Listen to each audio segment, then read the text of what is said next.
Si alias Rabbit naginmit lang ni Vivian Costilo. Ngayon niya nagduol siya sa plastic sa muli nga may unod sa kinapatian sa buo. Nagpanginuwala.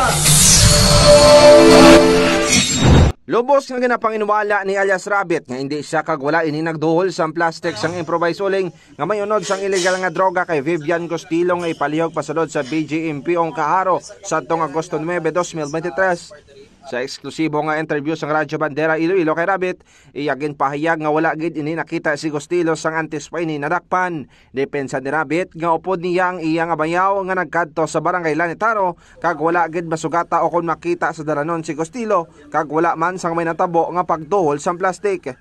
Wala man gin panginwala ni Rabbit nga kilala niya si Costilo, bangod sang bataon pa lang ang mga ini. Kilala na nila ang isa kag isa, kag si Costilo ang anay nagapuyo sa barangay Tikod, Lapas. Gin panginwala man ni Rabbit nga hindi niya kilala si Romel Dencio kag si Robert Rodriguez nga nakahunong sa BGMP nga may kaso sang illegal nga droga. Wala man siya nagagamit o kung nagaduso sang illegal nga droga kag wala man ini sang kaso nga kriminal sa iya nga lugar. Pero klala ko na sa si Vivian, pero wala klala ang ginaano yan na. Oo. Wala kabalo. Upod kami nga duwa mo, nga permi.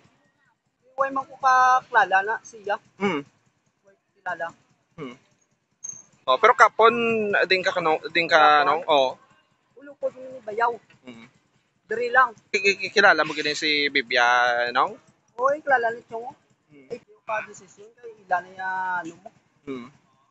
Desisyon kay ako niya, why kaya ga ano. Magareklamo naman si Rabbit subong adlaw Agosto 11 tungod sa pagkahulamid ni Costilo sa iya nga pangalan. Oo. Oy, kabalo. Upod kami nga duwa mo. Kag ini si kabanderang Aaron Rifoyo, nagabandera sang matuod-tuod nga serbisyo publiko kag kalingawan sa Iloilo. Radyo Bandera. Ang ining balita ang ginadulong sa inyo sang DTX Coffee Mix. Himo sa natural nga sangkap pareho sang amarkuso, chia seeds, sugared cane extract powder. DTX Coffee Mix. Nakakapi ka na, naka-detox ka pa. DTX Coffee Mix. Mabakal sa mga butika.